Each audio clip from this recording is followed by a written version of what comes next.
सभी को जय श्री माता जी। जय श्री माता जी। आशा है आप सबको नींद अच्छी आई होगी और कम घंटों में भी नींद पूरी हो गई होगी, क्योंकि जब चैतन्य के आप पूल के अंदर रहते हैं तो वो चैतन्य आपकी नींद की आवश्यकता को भी पूर्ति करता है और उसके बाद आपको फ्रेश लगता है। ओके, और उसके बाद अब दोबारा फिर आप बैठते हैं, चैतन्य के उसमें आते हैं, प्रभाव है, तो वो भी आपको जो है आनंद देता है और आपकी जो थोड़ी डेफिशिएंसी है उसको पूरा करता है। अब बताइए अजय भाई, आप कुछ कह रहे थे। लोगों को होने की डिजीज को लेकर कंफ्यूजन है जी कि हालांकि बहुत सारी डिजीज मेडिसिन के बाद खत्म हो जाती है, पर कईयों की अभी भी परसिस्ट करती रहती है। जी, क्या उनका ये मतलब है कि इनकी मेडिसिन ठीक से नहीं हो रही है, बैलेंस में नहीं हो? नहीं, ऐसा नहीं है। बीमारी होना ये कोई लक्षण नहीं है कि किसी का ध्यान अच्छा नहीं चल रहा है। ध्यान के लिए आपको क्या चीज़ चाहिए? 3 चीज़ चाहिए ध्यान का आनंद लेने के लिए।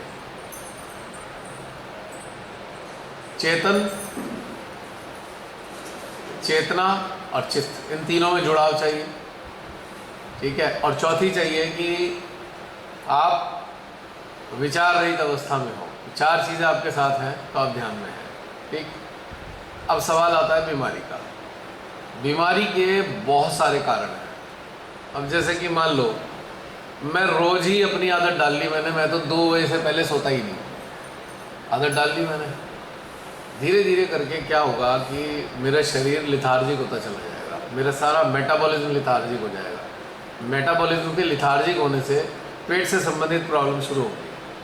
फिर भी अगर सिस्टम ठीक नहीं करा, धीरे धीरे वो प्रॉब्लम बढ़ती चली जाएगी, तो एक दिन वो एक डिजीज़ का रूप ले लेगी। यानी कि मेरा जो लाइफ स्टाइल है उसने मुझे बीमारी दी है। तीसरी चीज़, थॉट प्रोसेस। अगर हमारा थॉट प्रोसेस एंटी नेचर है, यानी कि हम लगातार नकारात्मक चिंतन के ही शिकार हैं, हम हमेशा नेगेटिव ही सोचते हैं, तो नेगेटिव जो थिंकिंग है वो ब्रेन को अच्छी नहीं लगती। तो फिर भी हम नहीं मानते तो क्या करता है ब्रेन? टॉक्सिन्स रिलीज़ करने शुरू कर देता है और टॉक्सिन्स हमारे शरीर में धीरे धीरे करके बहुत सारी चीज़ें ख़राब करना शुरू करते हैं। एक समय बाद डिजीज़ में कन्वर्ट हो जाते हैं। तीसरी चीज़, पूर्व जीवन में हमने अपने किसी भी नकारात्मक भाव के कारण हमने सताया हुआ है, किसी को पीड़ा दी हुई है, बहुत ज़्यादा अत्यधिक कष्ट दिए हुए हैं और कष्ट देते रहे हम खूब अहंकार में मस्त रहे, कष्ट देते रहे। उसी प्रक्रिया के दौरान हमारा शरीर का कार्यकाल पूरा हो गया और हम मृत्यु को प्राप्त हो गए। अब हमें दूसरे को पीड़ा पहुंचाने का जो प्रतिफल मिलना था उस जीवन में नहीं मिला। अब इस जीवन में आएगा, अगले जीवन में आएगा। जो बैलेंस है ना, वो बैलेंस अगले जीवन में ही तो बैलेंस होना है, तो उसके कारण भी रहेंगे। और इस जीवन में हमें माँ का प्रेम मिल गया है, हम लगातार उनके साथ जुड़े हुए हैं, हमें ध्यान में बहुत आनंद आ रहा है, गहनता भी है, सब कुछ है। लेकिन अब समस्या क्या है कि बीमारी पीछा नहीं छोड़ेगी, क्योंकि उस प्रतिफलों से हम आसानी से दूर नहीं हो सकते। वो बात अलग है कि लंबे समय तक आप अच्छे से जुड़ते हैं तो धीरे धीरे आपका सिस्टम हार्मोनाइज होने लगता है और आपको बीमारी में थोड़ा आराम मिलना शुरू हो जाता है। तो मुख्य कारण ये 4 हैं, वैसे तो बहुत सारे कारण हैं। खान पान है, ऋतुचर्या का ध्यान न रखना है, हम ऋतुओं के खिलाफ जाकर जीवन यापन करते हैं, खान पान गलत करते हैं, हमारे अंदर जो पित्त, कफ और वो वात है वो असंतुलित रहने लगा है इसी जीवन शैली के कारण। और जब ये कोई भी असंतुलित होगा तो कोई ना कोई बीमारी आपके सामने आएगी।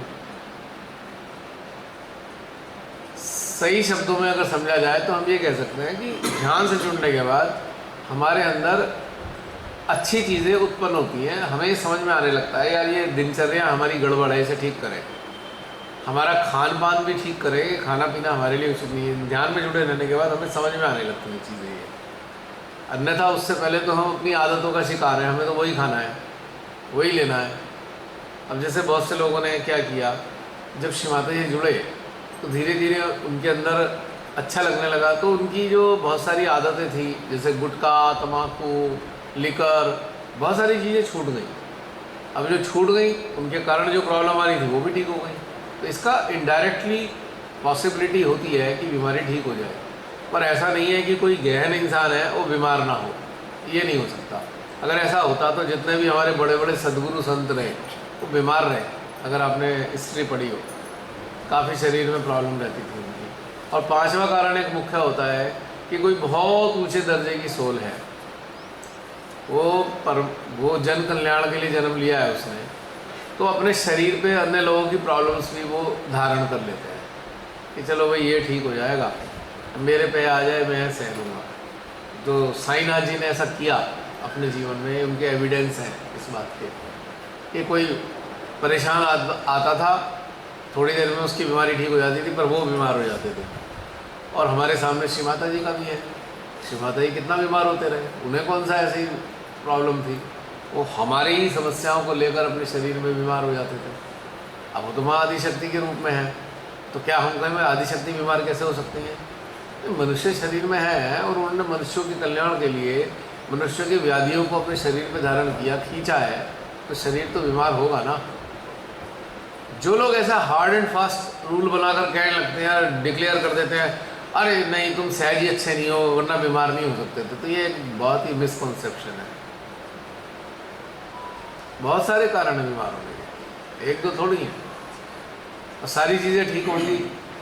और जो ऐसा दृढ़ता से कह रहा है, जरा उसके जीवन में झांक के देख लो कि भैया आप बीमार हो, कोई ना कोई व्याधि है या नहीं, कोई ना कोई मिल जाएगी, उनको भी ढूंढने में मिलेगी। तो इसलिए ये बातें यूजलेस है, बिल्कुल बेकार है।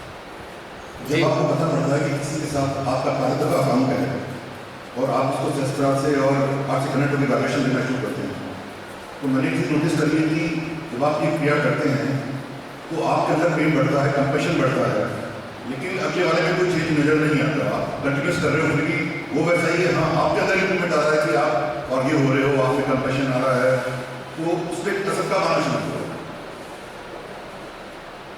मतलब उसमें कमी आ जाती है, आपके कहने का मतलब? नहीं, वो वैसा का वैसे है, उसमें कोई चेंज हमारे प्रति कोई एटीट्यूड में चेंज नजर नहीं आता, क्योंकि हमें चेंज लाने के लिए तो उसके अंदर हमने कुछ किया नहीं। अगर हमने क्या किया है, हमने एनर्जी देनी शुरू की, अगर उसमें एक्सपेक्टेशन छुपी हुई है कि ये परिवर्तित हो जाए, तो ये हमारी प्रॉब्लम है।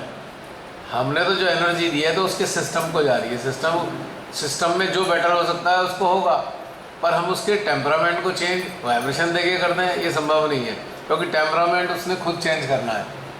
आपका टेम्परामेंट कोई दूसरा चेंज नहीं कर सकता आसानी से। इतना हो सकता है कि आपका एनर्जी फील्ड बहुत अच्छा है और उस एनर्जी फील्ड के कांटेक्ट में आके कोई हार्मनी फील करे, शांति महसूस करे, उस वक्त उसका व्यवहार अच्छा हो सकता है। बाद में ज़रूरी नहीं कि उस एनर्जी फील्ड से हटते ही फिर वैसा ही हो सकता है, ये संभव है। जब तक मानव स्वयं को बदलने की इच्छा नहीं रखेगा, मानव बदला नहीं जा सकता, कोई भी नहीं बदल सकता उसको। आप बता सकते हो, पॉइंट बता सकते हो, देखो ये वाली चीज़ें देख लो, ये ठीक करके देख लो, शायद आपको अच्छा लगे, पर मैं कहूँ अटेंशन डाल के किसी को बदल दूँ स्वभाव को, इट इज़ नॉट पॉसिबल। लेकिन एनर्जी फील्ड कुछ देर के लिए शांत कर सकता है, इसमें कोई शक नहीं है, पर it is a temporary phase. Permanent phase लाने के लिए उसको खुद से चिंतन करके समाधान में आना होगा। समाधान कोई दूसरा नहीं देगा आपको, you have to go through.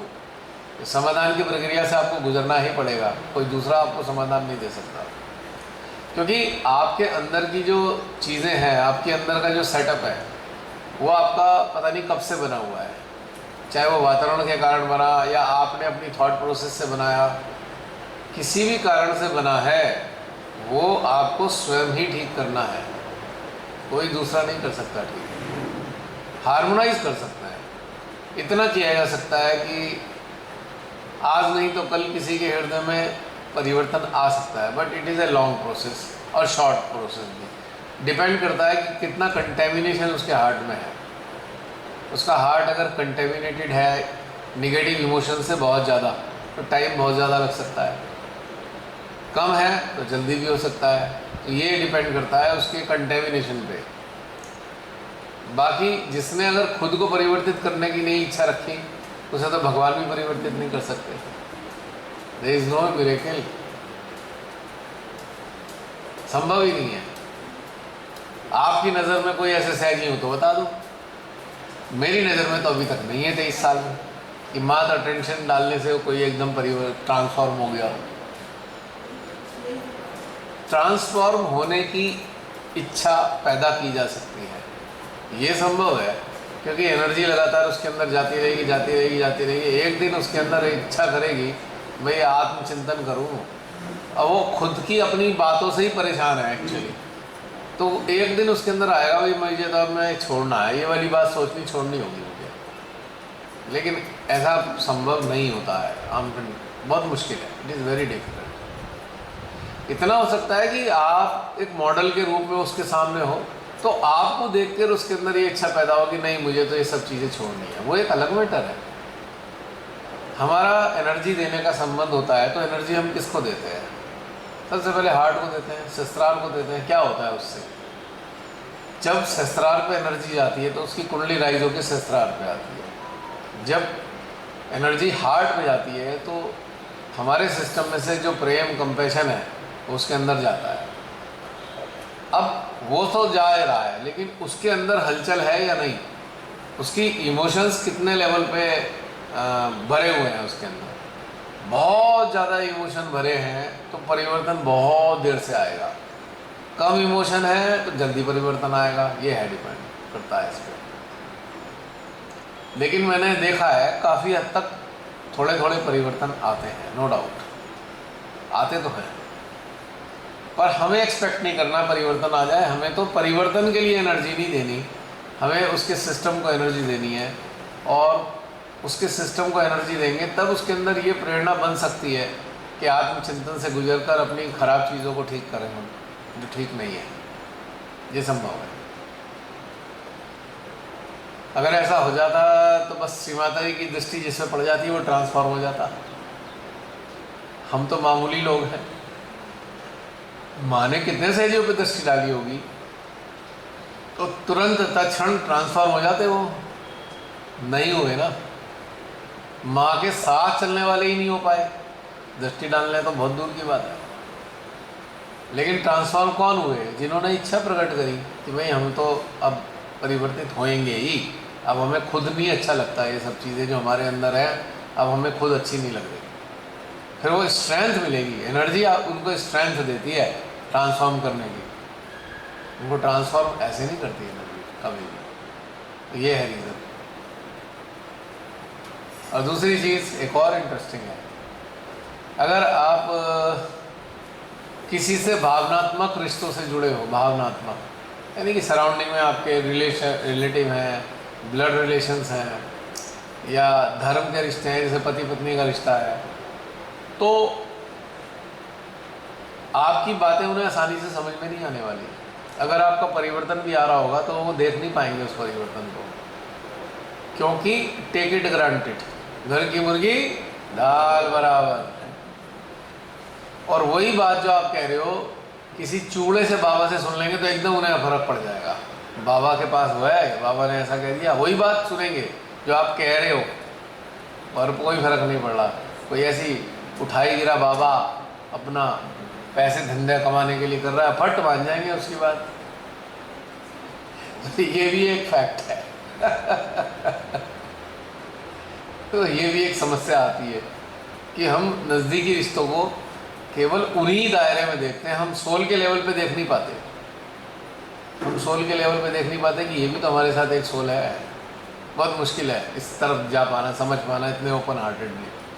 जब आप सोल की नज़र से किसी रिश्ते को देखोगे तो उसमें ट्रांसफॉर्म होने के चांसेस हैं, क्योंकि आपकी एक्टिविटीज़ भी बदलेंगी ना, आपका भाव बदलेगा उस रिश्ते के प्रति, रिस्पेक्ट बढ़ेगी, ऑनर बढ़ेगा। भले ही वो आज ख़राब व्यवहार कर रहा है, पर आप ये देख पा रहे हो कि अपनी परेशानियों से, अपनी कंडीशनिंग से बंधा हुआ इंसान ऐसा व्यवहार कर रहा है, ठीक है, तो आपका जो नज़रिया उसके प्रति थोड़ा सॉफ्ट हो जाएगा। आप ये समझोगे कि ठीक है भाई, कोई बात नहीं, मेरे को तो माँ का प्रसाद मिला है ना, इसको भी मिला नहीं है और ये लेना भी नहीं चाह रहा है, तो बेचारा कैसे परेशान ही रहेगा। अब वहाँ पे नाराज़गी की जगह बेचारगी में ले लीजिए, बेचारा कितना मजबूर है ना ये, अपनी कुछ आदतों से बंधा हुआ, फंसा हुआ, परेशान है, अपना हर तरीके से नुकसान कर रहा है, तो अब आपके अंदर कहीं ना कहीं कंपैशन आएगा और आप शब्दों में समझाना नहीं चाहोगे। फिर आप सोचोगे छोड़ देते हैं, श्रीमाता जी आप देख लो, और अपना ऑनेस्टी के साथ में अपना कंपैशन उसके हार्ट में देते रहोगे, आप समय समय पे देते रहोगे, लेकिन विदाउट एक्सपेक्टेशन। अब एनर्जी ट्रांसफ़र करना ऐसे नहीं है कि लो दुकानदार को कहें पैसे ले लो सामान दे दो, ये मैटर नहीं है ये एक्सचेंज ऑफर नहीं है, ये तो गिविंग है बस, गिविंग गिविंग एंड गिविंग, बस खत्म। यहाँ एक्सपेक्टेशन नहीं रहती। डिवाइन एनर्जी अब भी आपके थ्रू अगर चैनलाइज होगी तो उसमें एक्सपेक्टेशन जीरो होनी चाहिए, क्योंकि अगर आपने एक्सपेक्टेशन रखी तो आपने ईश्वर को सरेंडर किया ही नहीं ना, आपने अपना कर्तव्य पूरा किया कि मैं एनर्जाइज करता रहूं, बाकी परमेश्वर ही आप देख लेना क्या होगा। मैं एक्सपेक्टेशन कुछ नहीं करता कि भाई मैं इसे ट्रांसफॉर्म करने के लिए एनर्जी दूं और ये ट्रांसफॉर्म होना शुरू हो जाए, तो फिर उनका डिस्क्रिप्शन है, क्योंकि हर इंसान के कार्मिक कंसिडरेशंस हैं और उसके आधार पर उसने कब तक सफ़र करना है। आम लोगों की बात कर रहा हूँ जो मेडिटेशन से नहीं जुड़े, आपके परिवार के सदस्य हैं मेडिटेशन से जुड़े नहीं हैं, श्रीमाता जी को मानते नहीं हैं, तो वो भी एक नॉर्मल पर्सन की तरह ही रहेंगे।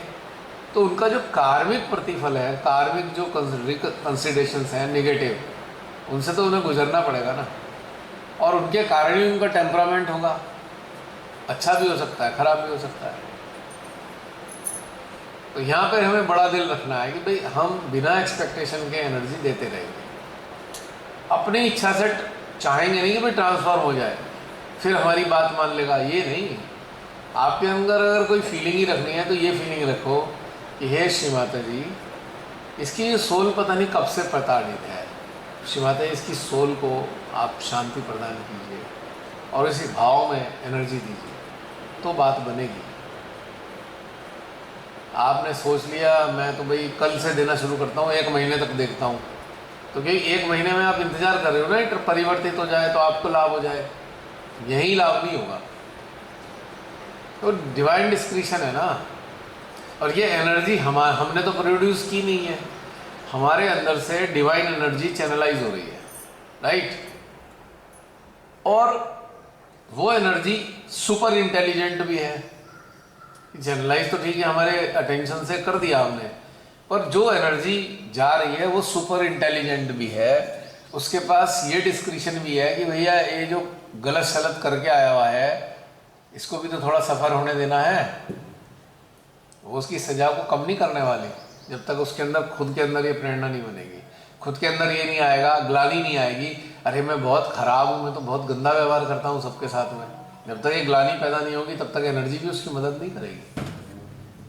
इतना अंतर है कि जब ग्लानि आने लगती है अब एनर्जी मदद करती है, अब एनर्जी मदद करने लगती है धीरे धीरे, और आपकी जो ट्रांसफ़र हो रही है एनर्जी आपके जरिए वो भी हेल्प कर रही है, लेकिन बिना उसके कुछ नहीं होने का,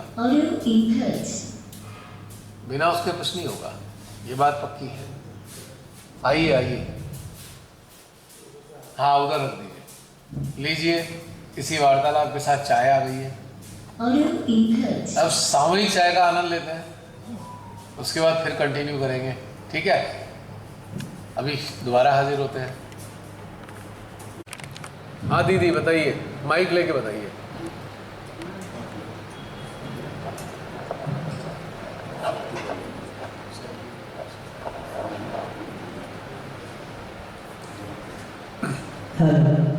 जी जी।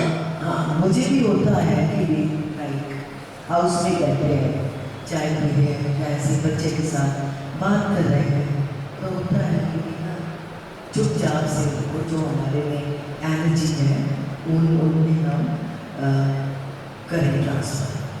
1 वीक किया, 10 डेज देखा कोई इनमें चेंज नहीं है, तो बोला छोड़ो ऐसा टाइम खराब कर रहे हैं, छोड़ हटो बस, घर की उठ जाओ, बस जहाँ वहाँ की बात की थोड़ी सी या जो भी है थोड़ा बैठे बात किया तो बस मन में रहता है कि उठो बस, ऐसे जिनके ऊपर टाइम खराब कर रहे हैं।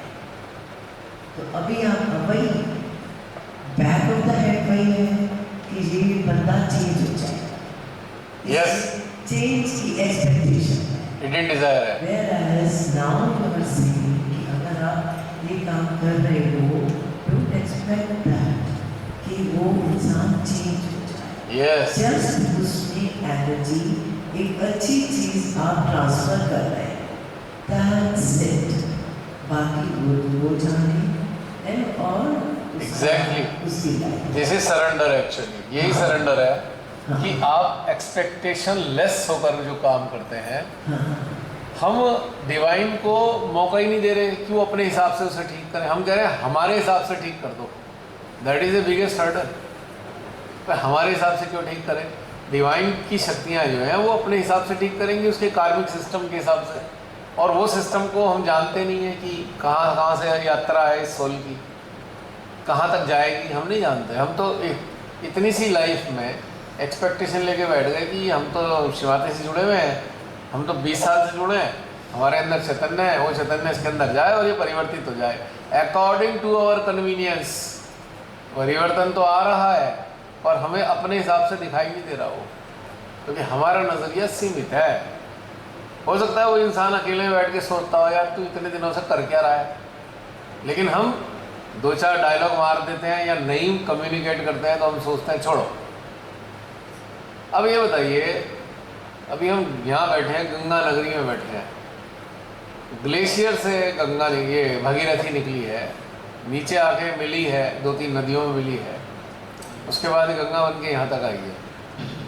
क्या ये नदी जो इस नदी से लेकर पानी पी रहे हैं, ये इसमें स्नान करके आनंद उठा रहे हैं, उनसे एक्सपेक्ट करती है कि भाई तुमने मेरा पानी पिया, तुम थैंक्स तो बोल दो? नहीं करती ना। हम क्यों करने वाले हैं? हमारे अंदर से भी तो गंगा बह रही है। Why we are expecting? और गंगा भी हमारी नहीं है। चलो नदी तो अपनी नदी है, ग्लेशियर से फूटी है, पर ये जो गंगा हमें मिली है ये तो हमारी भी नहीं है, हमारे द्वारा बह रही है। यानी कि हम घाट हैं इसके, हम ये जो दिव्य गंगा है उसके घाट मात्र हैं। और फिर घाट एक्सपेक्ट करने बैठ गए, अच्छा ये मेरे घाट पर आकर पानी पी गया, अब तो ये अच्छा हो जाना चाहिए, ये थैंक्स तो बोल दे तू। ये एक्सपेक्टेशन तो यूजलेस है। एक वो पुरानी कहावत सुनी होगी आप सबने, नेकी कर कुएं में डाल। करते चलो, गंगा दे दे बहाते चलो बिना किसी उम्मीद के। तो मीन्स जहाँ भी बैठे हैं बस चुपचाप से एनर्जी ट्रांसफर की जाओ, दैट्स इट। और एनर्जी ट्रांसफ़र ये सोच के नहीं करना है ये मेरे ये हैं, ये मेरे ये हैं, ये मेरे हैं। आपको केवल एक भाव में ट्रांसफ़र करना है, he is a soul, she is a soul, बस इसके अलावा और कुछ नहीं। सोल को हार्मोनाइज करना है, ये एनर्जी सोल को हार्मोनाइज करती है और कुछ कार्य नहीं करती। स्टार्टिंग में जब सोल हार्मोनाइज होती है तो उसको, जिसकी सोल है उसको इंस्पिरेशन देती है, ऐसा कर ले, ऐसा कर ले। ये होता है सेटअप, परिवर्तन ऐसे आता है। ये नहीं कि वही बटन दबा के हमने एनर्जी तुरंत उसके अंदर परिवर्तन आ गया। हार्मोनाइज, जब वो कोई भी बुरे से बुरे इंसान की सोल अगर हार्मोनाइज होगी, फील करेगी, तो कहीं ना कहीं उसे रास्ता भी देगी, निश्चित रूप से देगी। अब कब देगी ये हमारा काम नहीं है, हमें तो बस देने का कार्य है, बिना सोचे समझे, ये बिना चिंतन किए, बिना एक्सपेक्टेशन के, बिना कोई टाइम लिमिट निर्धारित किए, बिना किसी अटैचमेंट के, बस हमें तो देते जाना है नदी की तरह। हमारा काम ही नहीं है देखने का कौन क्या कह रहा है।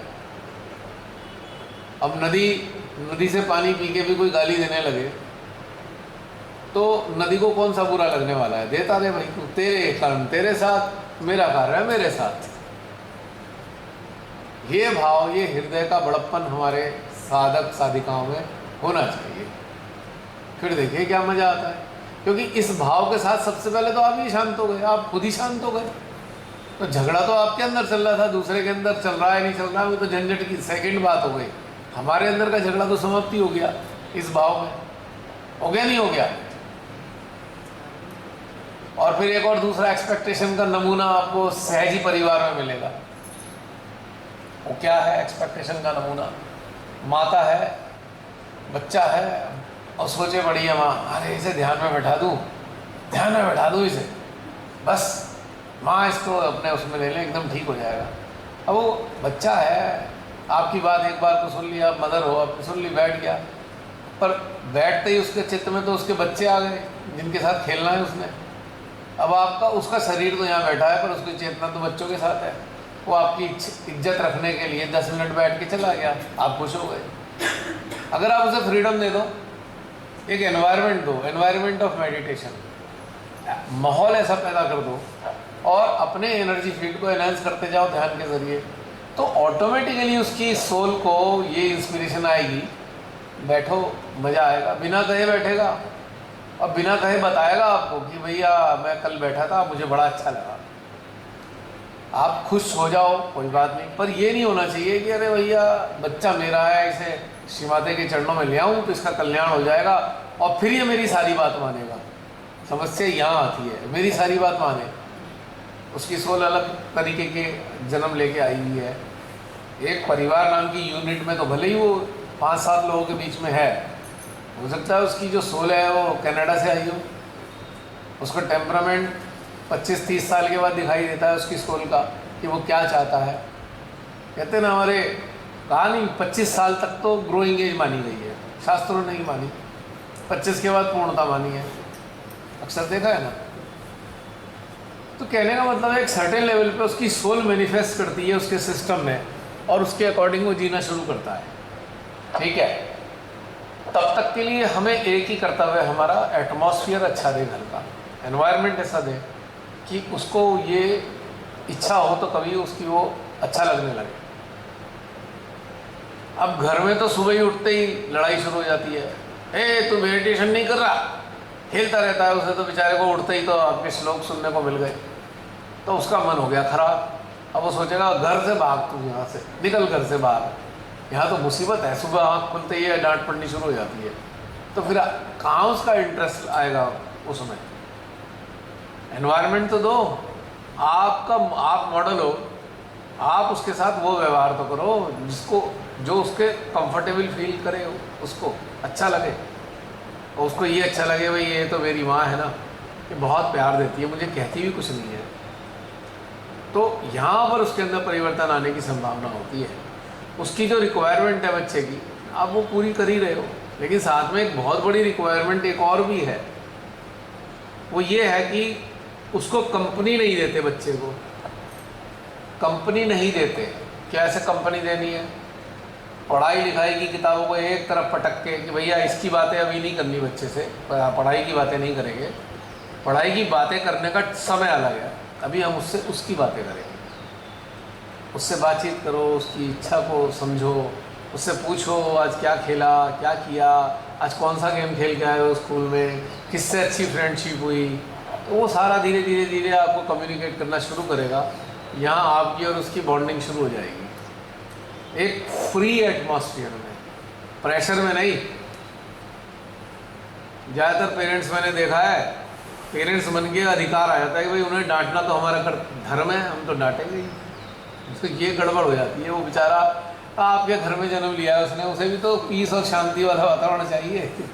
आप लेके सुबह ही डंडा लेके खड़े हो गए, वो सोचेगा हाय मैंने कौन से पाप किए ऐसे। फिर वो सोचेगा मेरे पड़ोस में तो जो बच्चा है उसके माँ बाप तो उसे बहुत प्यार देते हैं, फिर उसका झुकाव उधर की तरफ होने लगेगा, फिर आपकी तरफ आएगा यार ये खराब है, गड़बड़ है ये, फिर आपकी बातें सुननी उसने बंद कर देनी है। और दूसरा माँ बाप का क्या है, बच्चे दिखते ही लेक्चर शुरू, जैसे ही बच्चा देखा लेक्चर शुरू तुरंत, तो ऐसा नहीं करता है, तो ये नहीं करता है, तो वो नहीं करता है, लेक्चर ही लेक्चर उसे रगड़ दिया उसके अंदर।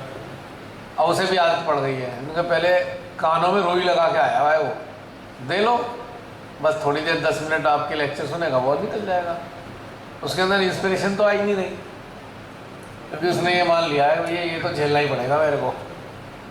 हाँ मीनाक्षी कुछ कह रहे हो? ये प्रैक्टिकली ये मेरे साथ पॉसिबल हुआ है। मैं बहुत डांटती थी और जब एनर्जी फील्ड काम करना शुरू हुआ तो बच्चे अपने आप बैठने लगे। और आई एम वेरी लकी कि मेरे पास एक बहुत ही प्यारी सोल रहती है जो कि मेरे लिए टीचर का काम करती है। और उसने एक दिन मुझे मतलब like slap on, it was like slap on my face. उस बच्चे ने मुझे बोला कि मामा आपको कुछ माता जी पे फेथ नहीं है, आप इतना कुछ करते हो। तो उसके बाद से बहुत बड़ा ट्रांसफॉर्मेशन आया और मुझे हर टाइम वो बात उसकी अंदर गूंजती रहती है कि उसकी डेप्थ इतनी ज़्यादा, मैं उसके पीछे पड़ी रहती थी। अब वो खुद बैठता है और ये आपने जो भी बताया उसका प्रैक्टिकल एग्जाम्पल है। हाँ। और ये आपने मुझे तो बताया था फोन पे कि उनके पीछे मत पड़ो, बस इतनी सी बात से इतना बड़ा चेंज आ गया। थैंक यू भैया। अरे नहीं, मैं तो सीधी जो मैं पालन खुद करता हूँ जीवन में, मैं तो वही शेयर करता हूँ। मैं वो सारी बातें आपको बता ही नहीं सकता, किताबों में पढ़ी हुई अच्छी अच्छी बातें लिखी हैं। जिसको जिया नहीं उसको बताया भी नहीं, सीधी बात है। तो ये क्या है कि हमारा जन्म सिद्ध अधिकार हो गया, हमारा बच्चा है और बच्चा क्या सोच रहा है, हाय कौन से पिछले जन्म में ऐसे काम किए थे मैंने। और पिताजी तो ऐसे हैं जैसे वो सींग निकले हुए हों, उनसे तो वैसे ही डर लग रहा है। बच्चा सोच रहा है कहाँ फंस गया मैं। उसको कंफर्टेबल ही नहीं फील हो रहा घर के, अपने घर में कंफर्टेबल नहीं है वो। तो सोचिए बेचारा क्या दुर्गति होगी उसकी। अब वो अगर थोड़ा गड़बड़ भी लग रहा है आपको तो आपने उसे ठीक होने का माहौल तो दे ही नहीं रखा। आप ये बताइए, अरे ज़्यादा गिल्ट मत करो, मेरा गला पकड़ रहा है। बाहर निकलो गिल्ट से, बंदों को आवाज दे रही।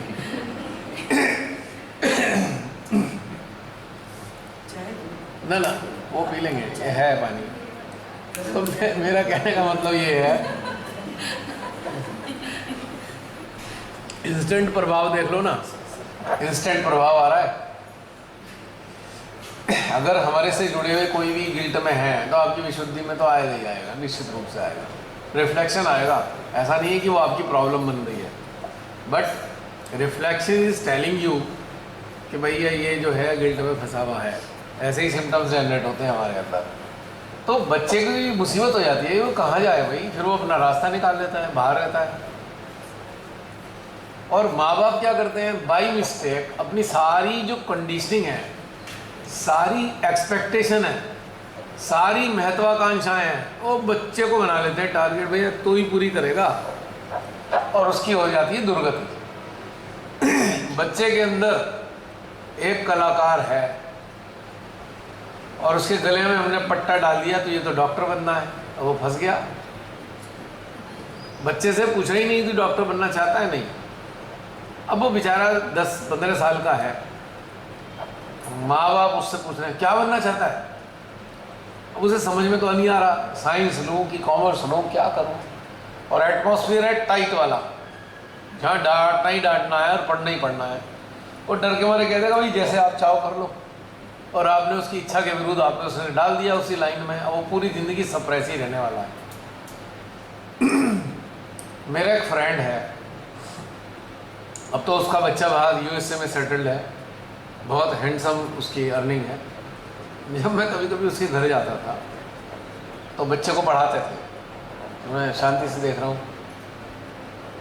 जो स्टाइल देखा मैंने बच्चे के जाने के बाद कहा, मैं कहा तुम इसे पढ़ा रहे हो कि गालियाँ दे रहे हो। मतलब एक सम की बात बतानी तो एक गाली उसके साथ जा रही है।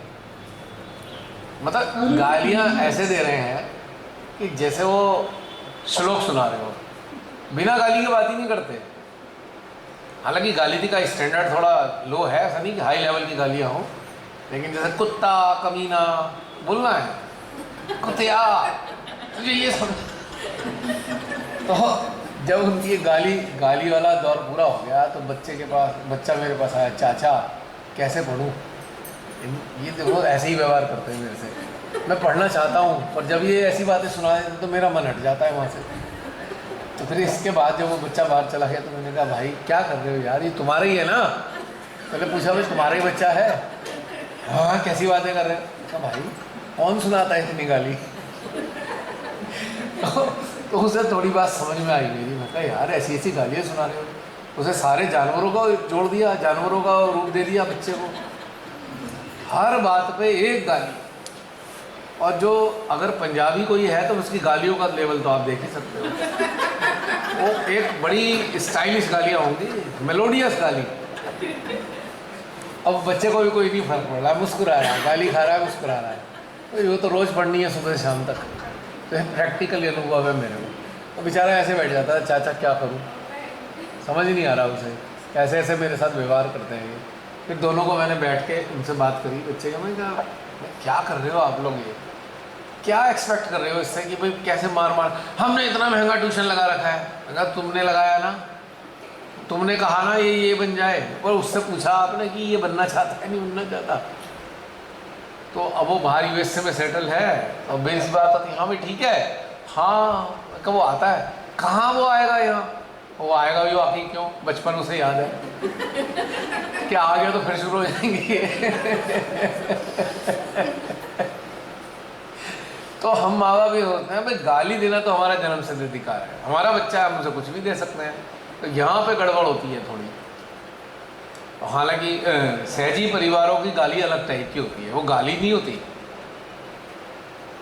कहेंगे उससे हाँ सुबह बैठे थे जान में, ऐसे भड़का देंगे जैसे वो एक पिस्तौल दिखा रहा हूँ माफिया। तो कहेगा नहीं वो थोड़ा, बस शुरू हो गए, कुछ नहीं हो सकता तुम्हारा, बैठो, अगर नहीं बैठोगे तो ये हो जाएगा वो हो जाएगा। उसको पहले इतना टेरराइज कर दिया तो उसका जो दिल भी कर रहा था वो भी ख़त्म हो गया। तो फिर वो बाहर का रास्ता ढूंढता है कि ये वातावरण मेरे लिए ठीक नहीं है। और आपको चिंता हो जाती है, श्री माता जी हमारा बच्चा गलत रास्ते पे जा रहा है, माँ उसे संभालो। और माँ अंदर से कह रही है बेटा तू तो व्यवहार ठीक कर तभी तो संभालूं। पर हम वो सुन नहीं रहे हैं, क्योंकि हमने तो अपना ठान रखा है भाई हम तो सहजी हैं, और हम तो इससे ज़्यादा हितैषी तो कोई हो नहीं सकता बच्चे का। पर हम ये भूल गए कि हमारा व्यवहार क्या चल रहा है बच्चे के साथ। तो ये हम ध्यान नहीं देते इस चीज़ के लिए, अपनी चीज़ें ला देते हैं। एक दूसरा एक बड़ा कॉमन फैक्टर है बच्चों के लिए। अब अगर आप मेट्रोपॉलिटन में कहीं रहते हैं तो आप पे बहुत प्रेशर है, क्योंकि आप काम भी करते हो, चाहे वो हस्बैंड हो या वाइफ हो, दोनों ही प्रेशर में है। सर्वाइवल के लिए दोनों को काम करना पड़ता है। जैसे जैसे बच्चों का एडजस्टमेंट करके जाते हैं, चलो कोई दादा दादी हैं या कोई साथ में पड़ोसी है, जो भी है वॉटएवर, तो बच्चे पूरे दिन रहते हैं एक तरीके से आपके बिना। जब हम घर आते हैं तो चूँकि हम प्रेशर में हैं, हम टायर्ड भी हैं, तो हम आने के बाद ये सोचने का भी कष्ट नहीं करते कि बच्चों ने हमारे बिना पूरा दिन बिताया है। शांति से प्यार से बैठ के उनसे बात कर लें, हम अपना प्रेशर भी उन पे लाद देते हैं। तो बच्चा कुछ पूछ रहा है, रुक जाओ मैं बहुत थका हूँ बाद में बताऊँगा, वो कहेगा ठीक है, वो तो पूरे दिन से इंतजार कर रहा था कुछ पूछने की, पर आपने कह दिया मैं बहुत थका हूँ। वो कब पूछे आपसे? और ये रोज़ हो रहा है। हमने अपनी जिम्मेदारियां जो हम निभाते हैं हमने बच्चों के सर में मार दी। बच्चे सोच रहे होंगे यार हम कैसे मैनेज करें, हम ठीक है हम समझाएंगे तो ये पता नहीं हमें काम करना ज़रूरी है। बच्चा समझ तो रहा है बेचारा, पर आपसे कुछ तो कम्युनिकेट करना चाहता है ना। अब वो क्या करे कि वो वर्किंग माँ बाप का बेटा है, तो क्या वो वाले भाव लेने की अधिकारी नहीं है, बातचीत करने लायक नहीं रहा। हम अपनी थकान अपनी बिजनेस को हम उस पर 1 मिनट में लाद दिया हमने, तो पर उसके अंदर से जो चीज़ें चलनी थी वो तो सुनाई नहीं दी हमें, ना हमें टाइम निकाला। बहुत ज़्यादा कुछ हुआ, लाओ बुक्स लेके आओ, क्या कराया है। अब वो ये तो चाह ही नहीं रहा, पढ़ा तो खुद ही लेगा वो, लेकिन आपने क्या उसे वो फीडिंग दी जिससे उसको कंफर्टेबल फील हो। एक तीसरी कहानी बड़ी मज़ेदार है, और उसमें तो बेचारे बच्चे जो है चटनी बन जाती है बच्चों की। तीसरी कहानी बहुत ही मज़ेदार है। हस्बैंड वाइफ का झगड़ा चल रहा है और कोल्ड वार होती है, तो महीनों तक चलता है। अब बच्चा और उनमें से मदर है, मान लो एक नॉन वर्किंग मदर है, ठीक है, या वर्किंग भी है, पहले नॉन वर्किंग पे आता हूँ। मदर घर में रहती है, खाना खिलाएगी, कपड़े धोएगी, सब कुछ करेगी, सब कुछ चल रहा है, मदर ने करना ही है। या कोई सब अगर आपकी एक हेल्प भी है, कोई हाउस होल्ड हेल्प मिली रखी है, उसके बाद भी एंगेजमेंट तो है ही ना उसको मेंटेन करने के। तो अब वो जो खाना खिलाने वाली मदर है अब उसकी एक्सपेक्टेशन शुरू हो जाएगी। क्या एक्सपेक्टेशन? अपने हस्बैंड के खिलाफ वो फेवर करे उसका। अब वो ये तो भूल गए कि ये तो हस्बैंड नहीं है, ये बच्चे का तो पापा है, पर उसको फेवर उससे चाहिए। चलो भाई, एक बार को उसने कर लिया, गलत चीज़ों के लिए कह दिया, कोई बात नहीं। अब अगली बार पिता क्या सोच रहा है? बच्चे को चाहिए था आईफोन, चाहिए था 80,000 का, ले आए पिता। पापा 80,000 का फ़ोन लाया। अब पापा क्या सोच रहा है? मदर के खिलाफ मेरे सपोर्ट करेंगे। अब सोचो ज़रा, बच्चे का हाल तो देखो क्या होने वाला है। किसको सपोर्ट करे वो, और किसको नीचे दिखाए? माँ को नीचे दिखाए कि पिता को नीचे दिखाए? पर माँ बाप ना समझ ये भूल जाते हैं कि हम उनको पीस रहे हैं बच्चों को। अब वो पहले पिसते रहेंगे, दुखी रहेंगे, पिसते रहेंगे, दुखी रहेंगे, अंत में उन्होंने एक रास्ता निकाल लिया, वायलेंट हो जाते हैं। अब कर लो, क्या कर सकते हो? दोनों के लिए वायलेंट। बच्चों ने सीधा बोलना ही नहीं माँ बाप से, तो अब क्या दिया हमने उनको? पति पत्नी अपना सॉल्यूशन नहीं कर पा रहे, सफ़र कौन कर रहा है?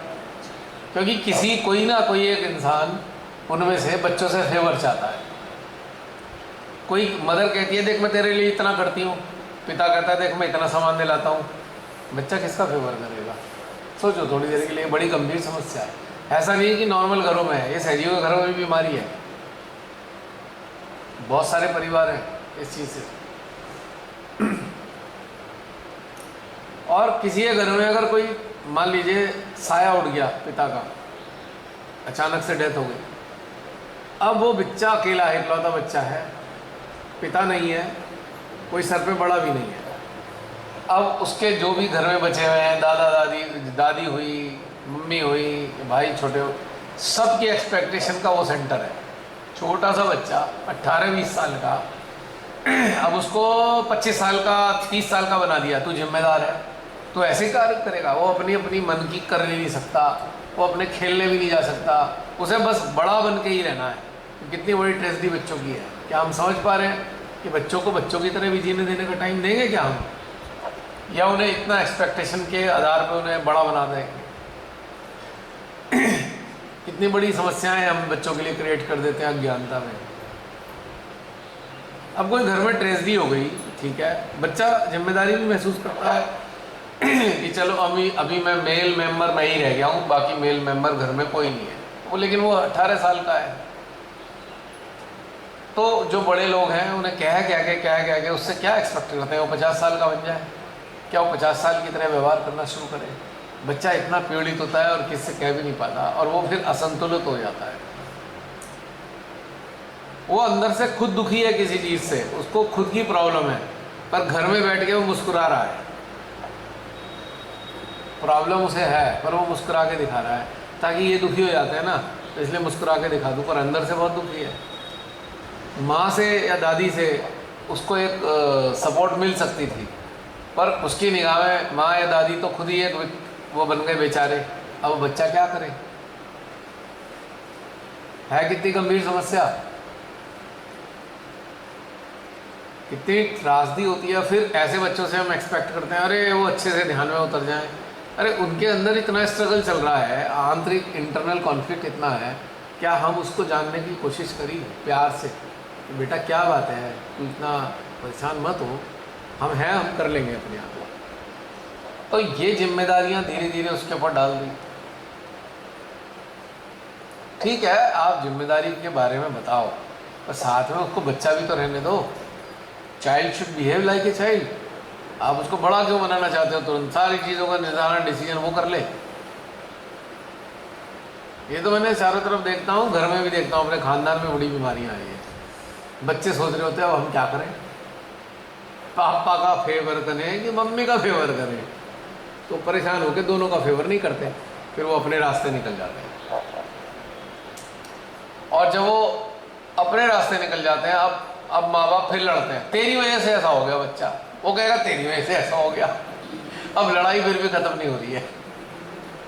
और भाईजान बच्चों को ये बात भी सुनाई दे रही है, कह रहे हैं यार इन्हें कब समझ में आएगी, तुम लोग शांति होते तो मैं अच्छा ही रहता, पर तुम लोग शांति नहीं रहते हो कभी। कोई तो एक समझदार हो जाओ, कोई तो एक शांत हो जाओ। अपना पक्ष प्रूव करने के लिए लड़े पड़े हैं, और दूसरी चीज़ साबित कर देना चाहते हैं यू आर रॉन्ग। तो क्या बच्चे को क्या हासिल हो रहा है इस बात से? तो कहीं ना कहीं एक समझदारी पैदा करे कोई एक इंसान कि भाई एक को साइलेंट होना पड़ेगा कि ठीक है जो भी है, और एटमॉस्फेयर जो है घर का अच्छा बनाना पड़ेगा। चाहे कोई भी एक गड़बड़ हो, लेकिन शांति तो बनाई जा सकती है ना।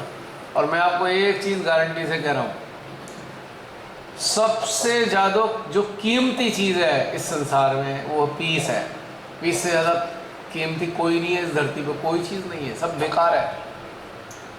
आप बहुत अच्छे ध्यान वाले ध्यानी बन गए, पर आपके अंतःकरण में पीस नहीं है तो उसका कोई लाभ नहीं है।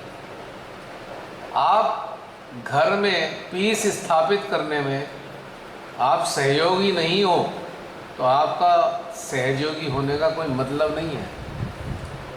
आपके प्रयास से पीस ना भी शांत हो, पर आपका प्रयास अशांति फैलाने में शामिल नहीं होना चाहिए। आप अशांति के कंट्रीब्यूटर नहीं होने चाहिए कि चलो ठीक है हम अगर कुछ नहीं भी कर रहे तो हम अपनी तरफ से तो अशांति पैदा ना करें, ये तो हम कर सकते हैं ना। पर हम बन जाते हैं अपनी नज़रों में हम तो बहुत महान है। बस यहाँ पे प्रॉब्लम घर में भी शुरू और बच्चों के साथ भी शुरू, और जितने भी सराउंडिंग मेंबर है सबके साथ एक प्रॉब्लम है। आपको कोई समझ नहीं आ रहा है, आप अपना साइलेंट हो जाओ, क्या दिक्कत है? क्या फ़र्क पड़ जाएगा साइलेंट होने में? आपके साथ वाले 4 शब्द कह देंगे तो क्या फ़र्क पड़ना है, कह लो। भगवान ने आपको उन लोगों को नज़दीकी, बहुत नज़दीकी रिश्ते देकर साथ में रखने के लिए बनाया है, और आपको ऐसी स्थिति नहीं है आपकी कि आप दूर रह सको, अलग रह सको। तो साइलेंट होकर रह लो, क्या दिक्कत है? और साइलेंस ऐसा नहीं होना चाहिए मजबूरी में रोज़ कूड़ो अंदर, कुड़ते रहो, हाय ये हम ना, समाधान के साथ। अरे भाई ये ऐसे ही हैं, कोई बात नहीं, ऐसे ही हैं, इन्हें ऐसे ही रहने दो, शांत हो जाओ खुद से। आर्गूमेंट में पार्टिसिपेट ही मत करो, छोड़ दो उसे, क्या ज़रूरत है? हम अपना पक्ष साबित करके आखिर क्या पाने वाले हैं? आज हमने एक पक्ष साबित करने के प्रयास किया, सामने वाला दूसरा पक्ष साबित करने के लिए तैयार हो जाएगा, फिर आप एक साबित करोगे, फिर तीसरा और हो जाएगा। तो ये तो साबित करना चलता ही रहेगा, अंतहीन है। एंड क्या है इसका? What is the end? फिर एक एक्सपेक्टेशन जागेगी, माता जी मैं इनको परिवर्तित कर दूं, चैतन्य देना शुरू कर दिया, क्योंकि अब एक्सपेक्टेशन छुपी हुई है तो परिवर्तन आ नहीं रहा है।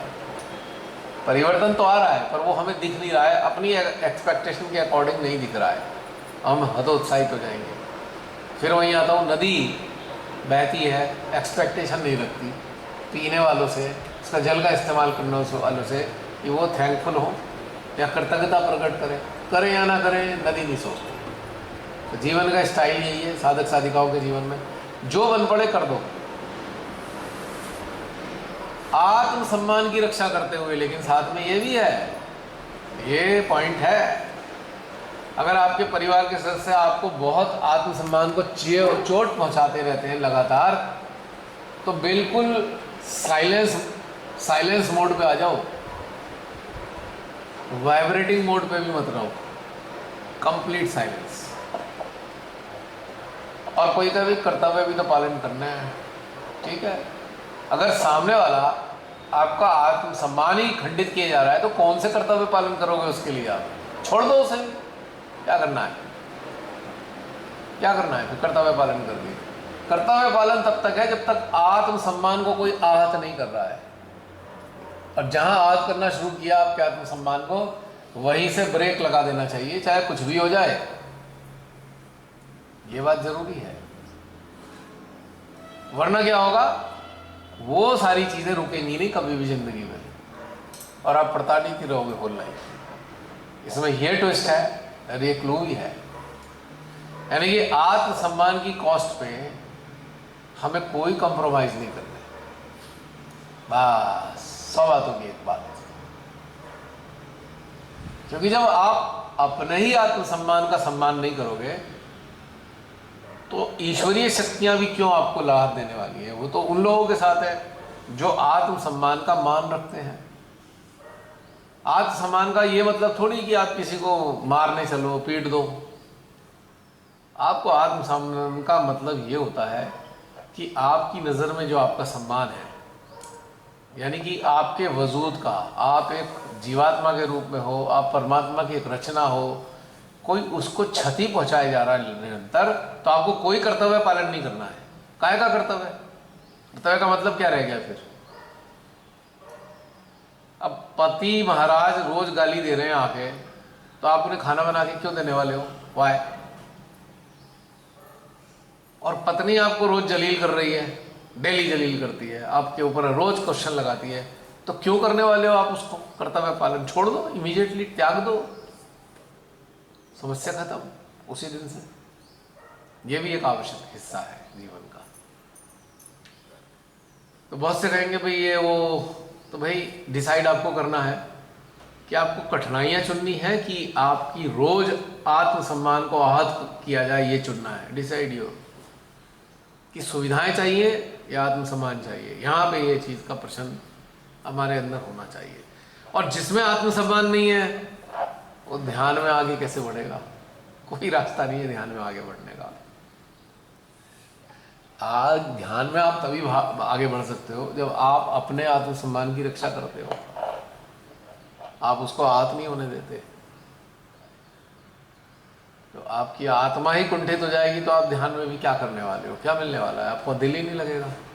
और सारी शक्तियां भी आपके पास आने वाली नहीं है, वो किसी लाचार और बेचारे के पास नहीं जाती, सशक्त के पास जाती हैं। याद रखिएगा, हथियार जो होते हैं, जो शूरवीरों के हाथ में अच्छे लगते हैं, ये शक्तियां हथियार हैं संसार को परिवर्तित करने का।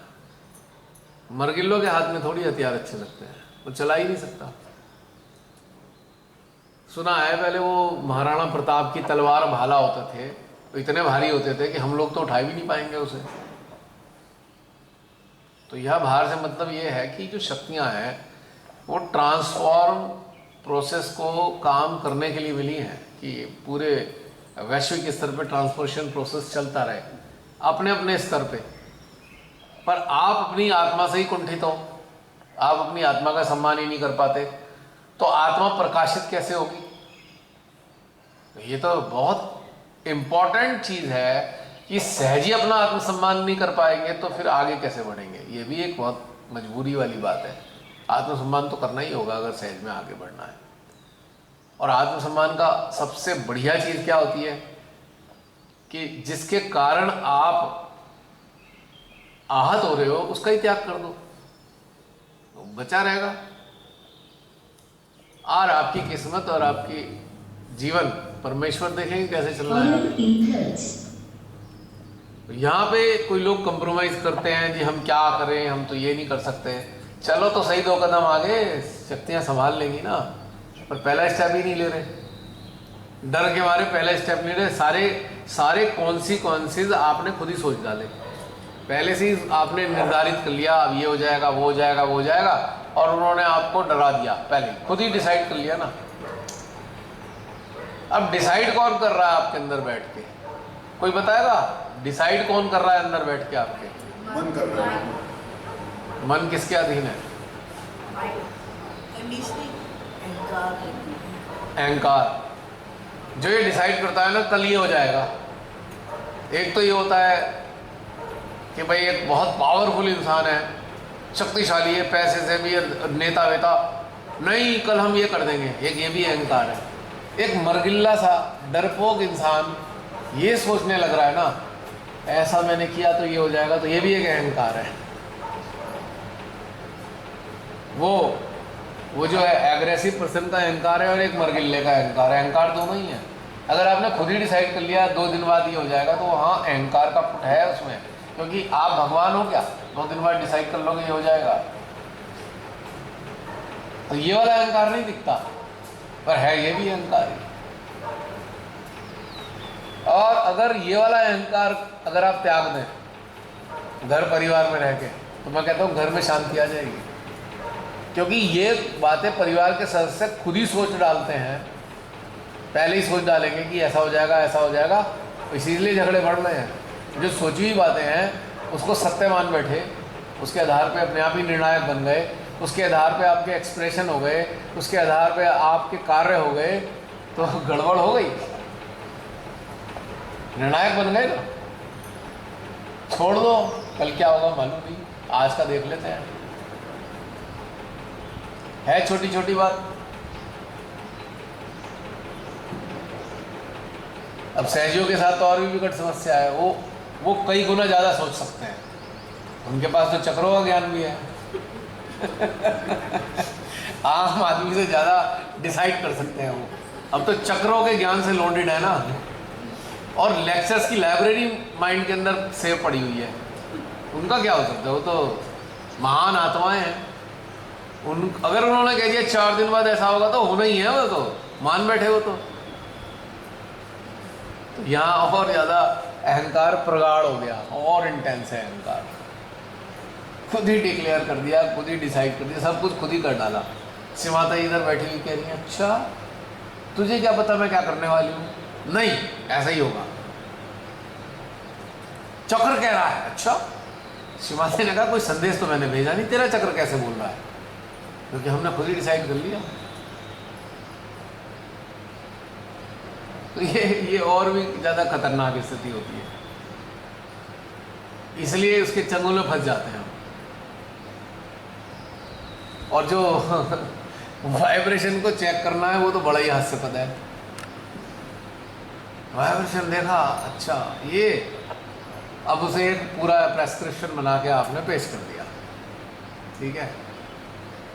अब हो क्या रहा है कि किसी के बारे में आपकी पहले ही कोई ऐसी धारणा है, नेगेटिव धारणा आपने पहले से ही बना रखी है, और वो धारणा आपके अंदर रखी हुई है पहले से ही, ऑलरेडी है। अब आप उसके धारणा बनाए वाले सहजी के चैतन्य चेक करने चल दिए आप, तो नेगेटिव आएंगे ही। क्यों नेगेटिव आएगा? क्योंकि आप अपनी धारणा से फ्री तो थे ही नहीं, धारणा को लेकर ही आप चेक कर रहे थे, और धारणा रखने से ही आप नेगेटिव हो गए थे, धारणा होने से ही आप नेगेटिव हो, तो चैतन्य नेगेटिव ही आ रहा है। और आपने अब उसके बाद इसके आधार पे एक और धारणा बना ली, भैया ये तो चक्कर खराब है, तो कितनी बड़ी गड़बड़ हो गई। डिक्लेयर भी कर दिया कि भैया ये ऐसे है। अगर आपको किसी को चैतन्य चेक ही करना है तो देखो कि हमारे अंदर किसी के प्रति क्या हम ब्लैंक हैं, उस मोमेंट में हम बिल्कुल जीरो हैं, ब्लैंक हैं। अब चेक करो, वो तो है नहीं, पहले से ही लोडेड है हमारी नोशन उसके बारे में, या कोई इन्फॉर्मेशन है उसके बारे में। यानी कि कोई सहजी आपसे मिला और उस सहजी के बारे में आपके किसी साथी ने सुन रखा है, उस सुनी सुनाई बात को भाग के जाएगा आपके उसमें। आपने गले मिल लिए किसी से और उसके साथ उसने देख लिया कि भाई गले ये मिल रहे हैं इससे, और उसके बारे में सुना हुआ है, उसने भाग के आपके जाएगा कान में, फुसर फुसर फुसर, और फिर आप ऐसे हो जाओगे, यार मैं तो गले मिल लिया, अब क्या हुआ? ये ऐसा है, आपको पता नहीं है ऐसा है या वैसा है, जो कह रहा है उसे भी पता नहीं है ऐसा वैसा है, पर उन्होंने सुन रखा है। तो वो कहेगा वाइब्रेशन चेक करके देख, अब लगे वाइब्रेशन चेक करने। इन्फॉर्मेशन तो पहले आपके माइंड में सेव हो चुकी, आपका अटेंशन इन्फॉर्मेशन पे ही है, अब वाइब्रेशन चेक कर रहे हो तो 100% वाइब्रेशन रॉन्ग ही आनी है, और फिर आपका निर्णय भी गलती हो जाएगा। अब उसके बारे में फैला तो रखा था किसी ईर्ष्यालु ने, और उसके बाद वो स्प्रेड होते होते सब तक कानों में घूमते घूमते घूमते घूमते आप तक भी आ गए। तो एक गलत धारणा फैली जा रही है, और उस गलत धारणा के आधार पर ही वाइब्रेशन चेक हो रहे हैं, और उसके परिणाम स्वरूप नेगेटिव वाइब्रेशन आ रहे हैं, और हमने उस पर तथ्य और प्रगाढ़ कर लिया, भैया इसके तो चक्र खराब है। ये बड़ी कॉमन प्रैक्टिस है सहज में। तो अगर आप किसी के बारे में सुनते भी हैं, या तो आपका एविडेंस होना चाहिए, या फिर आप ब्लैंक हो, ब्लैंक एकदम जीरो, जैसे कहते हैं ना शून्य हो गए। अब आप चेक करो, अब इन्फॉर्मेशन ठीक आएगी, पता लगा चित्त जैसे ही गया हृदय में तो ऊर्जा बढ़ गई, इन्फॉर्मेशन रॉन्ग है, अब आप गड़बड़ हो गए हो, क्या करूं? ये धारणा का टकराव वर्तमान के सत्य से हो रहा है, अब आप और कंफ्यूज हो गए हो, फिर आप बार बार कोशिश करोगे क्या करूं समझ नहीं आ रहा है। तो ये भी स्थिति सहज में होती है, और उसमें और आप में इतनी हिम्मत नहीं है पब्लिकली ये बता सको भाई हृदय तो अच्छा काम कर रहा है, तो क्योंकि आप डर रहे हो सामूहिक जो कई लोग हैं उनकी धारणाओं के मुताबिक आपने अपनी जो ओरिजिनलिटी को उसको क्रश कर दिया कि भाई नहीं मैं ये नहीं बताता, नहीं ये लोग क्या कहेंगे, ये लोग तो ऐसा कह रहे हैं। यहाँ आप भी गलत हो गए, उनके साथ आप भी शामिल हो गए। सत्य जानने के बावजूद भी चैतन्य आपको सत्य बता रहा है, उसके बाद भी आप उसे एक्सप्रेस कर नहीं पा रहे हो, तो आप भी उसका एक हिस्सा बन गए हो। तो ये वाइब्रेशन चेक करना भी बड़ा गड़बड़ मामला हो जाता है।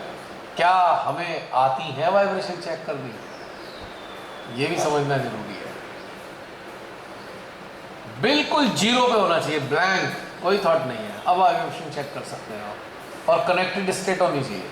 और जिसकी वाइब्रेशन चेक कर रहे हैं उसके सहस्त्रार, उसके हृदय से आपका कनेक्शन होना चाहिए, वरना वाइब्रेशन ठीक नहीं मालूम, पता नहीं चल सकती आपको। ये जो 2 मूल चक्र हैं ये सही सूचना देते हैं, और जो बाकी के 5 चक्र हैं उन पे किसी ना किसी चीज़ का प्रभाव हो सकता है। वो बंदा आप जिसकी वाइब्रेशन चेक करने चले, आपको मालूम नहीं कि उस बंदे के घर में एक मृत्यु हुई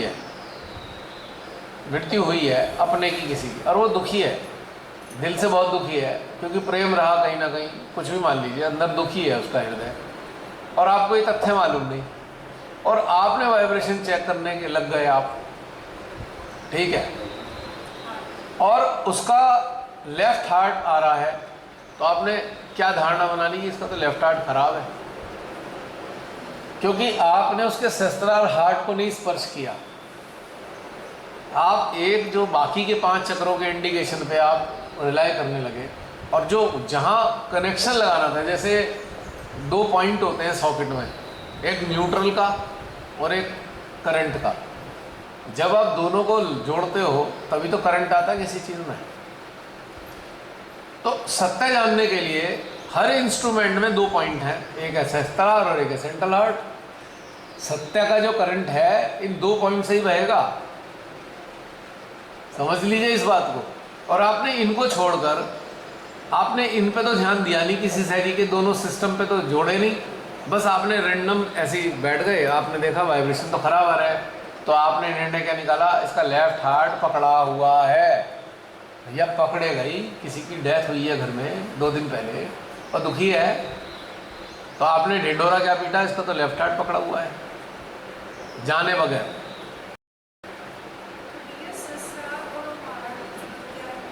अब अंतर क्या है, वो सहज ही अच्छा है,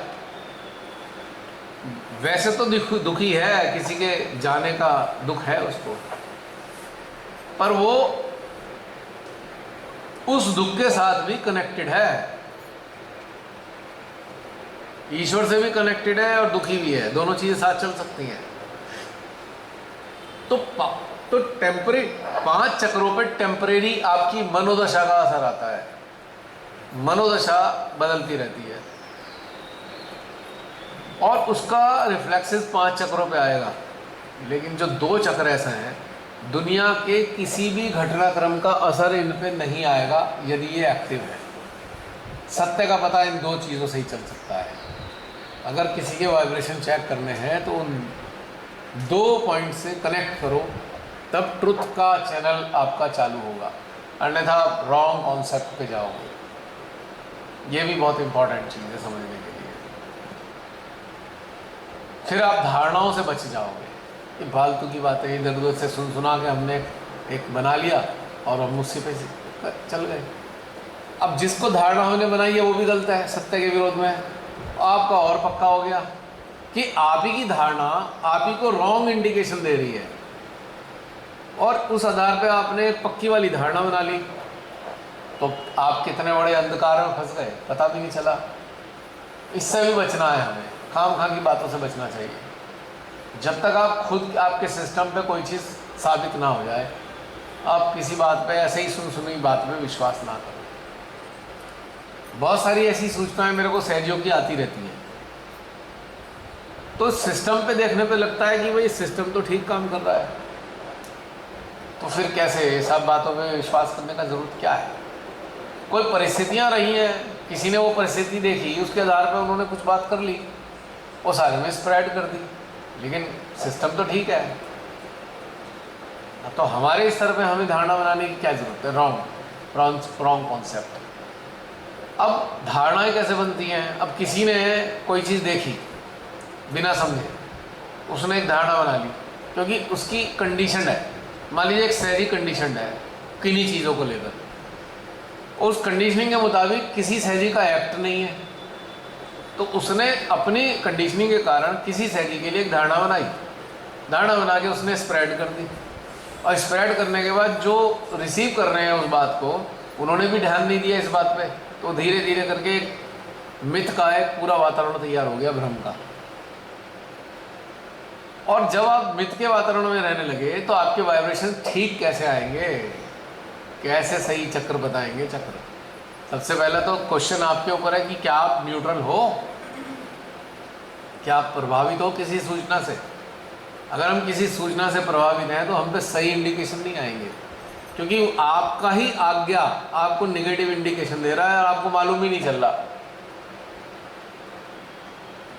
समझ पा रहे हो?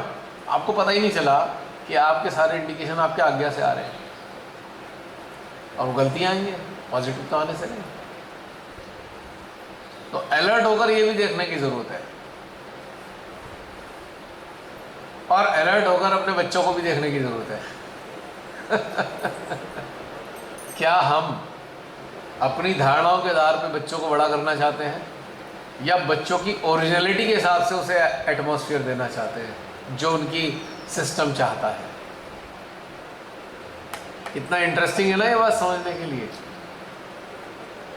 अब कोई कहेगा भाई बच्चों का सिस्टम क्या चाहता है हमें कैसे पता? आप न्यूट्रल हो गए, उसके सिस्टम पे कनेक्ट करो, सहस्त्रार हार्ट पे, तो उनका जो यंत्र है, उसके जो यंत्र की जो पॉजिटिव साइड है वो आपके सिस्टम पे रिफ्लेक्ट होने लगेगी। मान लीजिए आपके बच्चा आपका बच्चा एक बहुत बढ़िया कलाकार है पर आपको मालूम नहीं है, यानी कि बहुत अच्छा सिंगर है, और आपके लेक्चर्स के कारण जो सुबह से शाम तक आप देते हो, उसने अपने शौक के बारे में आपसे शेयर ही नहीं किया। वो अपने दोस्तों के बीच में तो अच्छे अच्छे गाने गाता है, पॉपुलर भी है, पर आपको नहीं बताता। तुम्हें पता है यहाँ तो झाड़ी पड़ेगी, कि क्या टाइम खराब करने में लगा, यही सुनने को मिलेगा। तो जब आपने कनेक्ट किया तो उसकी विशुद्धि से बड़ी शानदार वाइब्रेशन आने लगे। तो आपको एक बात तो समझ में आ गई कि मेरे बच्चे के अंदर विशुद्धि का गुण मौजूद है, पॉजिटिव साइड है उसकी, तो आप उसे उधर की तरफ लेने में मदद करोगे ना, कि अच्छा वक्ता बन जाए या अच्छा सिंगर बन जाए। तो आप उसको वो वाला वातावरण देने का प्रयास करोगे ना, अगर जानना चाहते हो तो। पर आप तो कंडीशन खुद ही हो, नहीं इंजीनियरिंग करनी चाहिए, नहीं डॉक्टरी भी करनी चाहिए, क्योंकि आप तो पजस्ड हो ना, अपने एक नोशन से पजस्ड हो। आप तो स्वीकार ही नहीं कर पा रहे कि वो सिंगर बन जाए। तो आप क्या कर रहे हो? अनजाने में अपने संतान के साथ अत्याचार कर रहे हो। फिर आप उससे कहोगे नहीं नहीं नहीं भाई वो इतना बड़ा काम है, अब तू क्यों बाहर जाना चाहता है, इतना बड़ा करोड़ों रुपए का काम है, इसे संभाल ले। पर उसके अंदर का सिस्टम उसके लिए नहीं तैयार, और वो आपने लॉजिक दे दा के आप उसे कन्विंस कर लिया, वो ठीक है मान तो गया, पर उसका हृदय तो है नहीं उसमें। तो ता जिंदगी मरते दम तक वो पीड़ित ही रहने वाला है, क्योंकि हर एक व्यक्ति एक अलग कार्य के लिए जन्म लेके आया है। हमने अपनी सोचो और धारणाओं के आधार पर उस पर लाद डाल दिया, टोकरा रख दिया उसका जिम्मेदारियों का, कि तू यही कर तो रहा है, पर क्या वो हृदय उसमें शामिल है उसके साथ? उसकी डेफिशिएंसी रहेगी हमेशा परमानेंट।